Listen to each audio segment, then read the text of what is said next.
My dear friends, welcome back and good evening everyone.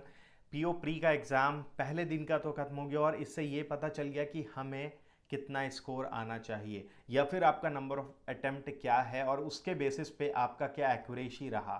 तो हम लोगों ने ये भी देखा कि हम लोगों का अटेम्प्ट ही बहुत ज़्यादा नहीं जा रहा है। हमारा अटेम्प्ट अगर कम है तो फिर चांसेस बहुत कम हो जाता है वो चीज़ क्लियर होने का।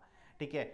इससे पहले भी हम लोगों ने क्लैरिकल एग्ज़ाम को देखा। क्लैरिकल में भी प्री लगभग हुआ, उसका रिजल्ट आया, बहुत किसी का हो पाया, बहुत किसी का नहीं हुआ। इसका क्या रीज़न हो सकता है? मैं एक डिटेल्ड आप लोगों के साथ प्लान शेयर कर रहा हूं जिस पे अगर आप वर्कआउट करते हैं तो प्री बिल्कुल निकलेगा, क्योंकि इस फेज से मैं भी निकला हूं। और मैं आपको बहुत बेहतर तरीके से बता सकता हूं कि क्या क्या आप लोगों को और करना है, कहां कहां आप लोग लैक कर रहे हो। सबसे पहला पॉइंट ये चीज़ आपको देखना है कि आपके पास अगर लैक ऑफ प्रैक्टिस या नॉलेज है तो आपको इन 8 पॉइंट पे वर्कआउट करना होगा। पहला पॉइंट कि आपको डिटेल सिलेबस पता करना है।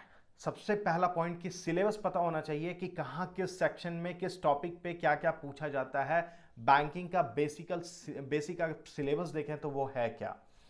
आप रीजनिंग देख लें, क्वांट देख लें, इंग्लिश देख लें, कंप्यूटर देख लें और इसके बाद करंट अफेयर्स देख लें। तो बेसिकली इसमें क्या क्या टॉपिक पूछा जाता है, किसका जहां वेटेज ज़्यादा है ना, बस उस पर आपको वो पॉइंट आउट करना है। दूसरा चीज आपको क्या करना है कि मॉक टेस्ट लगाना है। मॉक टेस्ट से ये हो जाएगा कि एक प्रॉपर आपको ये पता चलना स्टार्ट हो जाएगा कि आपका स्पीड कितना है। स्टार्टिंग से ही मैं बोल रहा हूं, आपका स्पीड कितना है, आपको कहां और वर्कआउट करना है, किस सब्जेक्ट में किस टॉपिक पे आपको क्या परसेंटाइल आ रहा है और जो टॉपर हैं वो कितने टाइम पे उस चीज़ को कवर कर पा रहे हैं। मतलब क्या हो गया कि कहीं ना कहीं आपका प्रैक्टिस लैग कर रहा था, यही कारण है कि आपका स्पीड कम है और आप और उस परसेंटाइल में आपका जो टॉपर का परसेंटाइल है उसमें आपका डिफरेंस आ रहा है। तीसरा पॉइंट होगा कि एक स्टडी प्लान आपको प्रिपेयर करना है। उस स्टडी प्लान में यह होना चाहिए कि आप किस दिन में किस टॉपिक पे काम करने जा रहे हो। लाइक आपका मंडे अगर रीजनिंग को आपने दिया है तो ट्यूसडे आपका क्वांट होना चाहिए, थर्सडे वेडनेसडे आपका इंग्लिश होना चाहिए, थर्सडे आपका कंप्यूटर होना चाहिए, फ्राइडे आपका करंट अफेयर्स होना चाहिए और सैटरडे आपका पूरा मॉक टेस्ट पे वर्कआउट होना चाहिए। फ्राइडे और जो लास्ट एक आपका एनालिसिस के लिए होता है वो है संडे। फिर आप संडे को एक मॉक टेस्ट दे सकते हो। तो इस तरीके से आपका एक पूरा बेटर वे में स्टडी प्लान कवर होना चाहिए कि कहाँ कब किसको कितना टाइम देना है। ठीक है। इसके बाद अगर मैं बात करूं कि एक रेगुलर बेसिस पे आपको न्यूज़पेपर का रीडिंग हैबिट होना चाहिए। क्यों ये मैं बार बार बोलता हूं, इसका रीज़न ये होता है कि आपने देखा इंग्लिश में पर्टिकुलर रीडिंग कंप्रीहेंशन से ही लगभग 7 से 8 से 9 नंबर का क्वेश्चन देखने को मिला। तो मतलब वो सब्जेक्ट जहां पर टोटल 30 नंबर का है, उस 30 नंबर में से भी आप 10 नंबर तो बस रीडिंग कंप्रीहेंशन से ला रहे हो। मतलब अगर आप जितना स्पीड अप लाओगे अपने पढ़ने में ना, उस 10 नंबर को कवर करने में आपको मुश्किल से मुश्किल 7 से 8 मिनट लगना चाहिए। 4 से 5 मिनट के अंदर अगर आपने पूरा ये पैराग्राफ पढ़ लिया, उसके बाद फिर आपको 2 से 4 से मैक्सिमम 4 मिनट में आपने अपना पूरा टॉपिक जो उसमें क्वेश्चन था वो कवर कर लिया। इट मीन्स कि आपने 7 से 8 मिनट में लगभग 7 से 8 नंबर कवर कर लिया। तो रेस्ट जो टाइम बचा उसको आप यूटिलाइज कर सकते हो अदर में मार्क्स लाने में।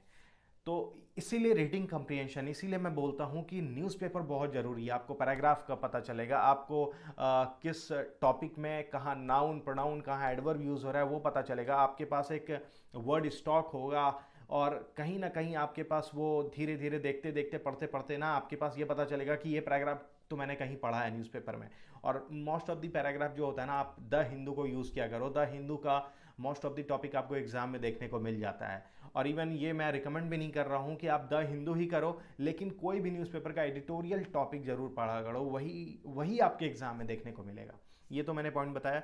उसके बाद में पॉइंट बोलूँगा, फोकस ऑन दी मतलब पर्टिकुलर एक स्टेज पे आपको टाइम देना है। मतलब ये जैसे कि होता है ना कि प्री पे हैं तो ऐसा नहीं कि हमारा प्री और मेंस का प्रिपरेशन एक साथ होना चाहिए। प्री और मेंस का प्रिपरेशन में बहुत सिलेबस का डिफरेंस है। Pre is all about your speed, your accuracy, and mains is all about your knowledge.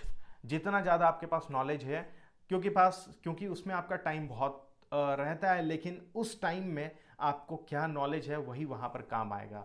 और स्पीड आपका मेन काम आ जाता है प्री में। कितना स्पीड आप जा रहे हो, कितना औरों के कंपैरिजन आप कितना स्पीड उस चीज़ को बना रहे हो। जहाँ पर आपको 1 मिनट लगता है वहाँ पर आपको नॉर्मली उस पर 30 सेकेंड लगना चाहिए। यही है प्री। और ये चीज़ मेंस में आप देखो तो मेंस में आपके पास इतना डिटेल्ड रहता है सारा क्वेश्चंस कि आपको पढ़ के वहाँ पर बनाना ही पड़ेगा, बिना पढ़े स्पीड अप करके स्पीड अप में आप उसको निकाल नहीं सकते हो। इसीलिए वहाँ पर बहुत ज़रूरी होता है आपका कि नॉलेज होना चाहिए। उसके बाद मैं बोलूँ कि प्रीवियस ईयर क्वेश्चन पे आपको फोकस करना पड़ेगा। प्रीवियस ईयर क्वेश्चन बहुत ज़रूरी होता है, उससे ये पता चलता है कि लास्ट ईयर आपका क्या टॉपिक पूछा गया था और क्या क्या ऐसा सिलेबस है जहाँ से क्वेश्चन पूछा जाता है। इसीलिए प्रीवियस ईयर क्वेश्चन हमेशा यूज़ किया करो मॉक टेस्ट के थ्रू, या फिर आप अगर प्रीवियस ईयर पेपर बुक ले लो, आप मार्केट में बहुत ज़्यादा मिलता है, तो उससे ये पता चलेगा कि कहाँ किस सेक्शन में क्या क्या क्वेश्चन पूछा जाता है, लास्ट ईयर क्या था और अब क्या सिलेबस में चेंज हुआ है। इसीलिए प्रीवियस ईयर क्वेश्चन बनाया करो।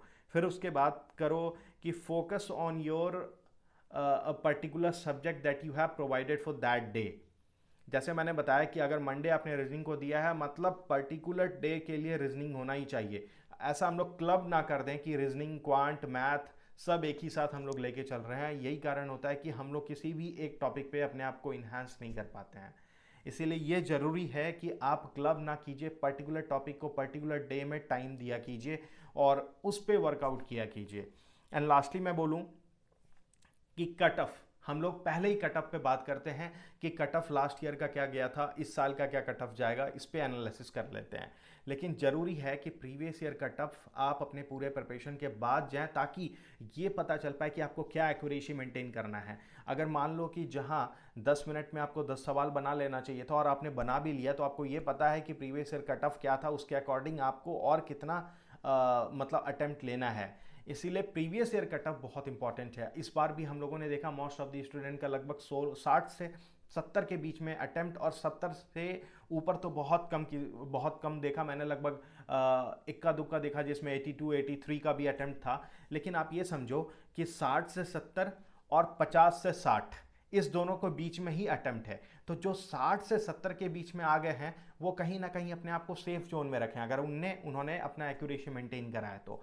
इसीलिए प्रीवियस ईयर कट ऑफ भी जरूरी है, लेकिन हमारा पूरा प्रिपरेशन का लेवल तब तक कंप्लीट होना चाहिए। हमें अपने उस जोन में अपने आप को ले जाना चाहिए जहां पर हमें पूरा कॉन्फिडेंट होना है कि यस, जो मैंने पढ़ा वो हमारे लिए सफिशिएंट है। और अगर आपने ऑनेस्टी से ये काम करा है तो बहुत अच्छा बात है। लेकिन आप ये सोचो कि आपने कितना ऑनेस्टी से वो काम करा है, आपने जो प्रिपेयर किया है वो कितना ऑनेस्ट होकर के किया है। अगर आप ये चीज़ हैं तो आपके अंदर खुद ही कॉन्फिडेंस बिल्डअप हो जाएगा। मोराल अपना बूस्ट कीजिए, बहुत ज़रूरी है प्री के लिए। और ये चीज़ तब होता है जब एक भी आपका प्री एग्ज़ाम क्लियर हो जाएगा, तभी आपका वो मोराल बूस्ट होगा। और अगर आपने एक भी अपना प्री क्लियर कराना, तो ये मैं लिख के देता हूँ कि आपका फिर प्री सारे के सारे एग्ज़ाम्स का क्लियर होना स्टार्ट हो जाएगा। ठीक है, इसीलिए जो मैंने पॉइंट आउट करा है आप लोगों को, उस पर आप फोकस कीजिए, वर्कआउट कीजिए, और आपका प्री नेक्स्ट जो भी होगा उसमें क्लियर होगा। क्योंकि banking is all about the accuracy and speed, मैं हमेशा ही मेंशन करता हूँ। ठीक है, thank you my dear friends.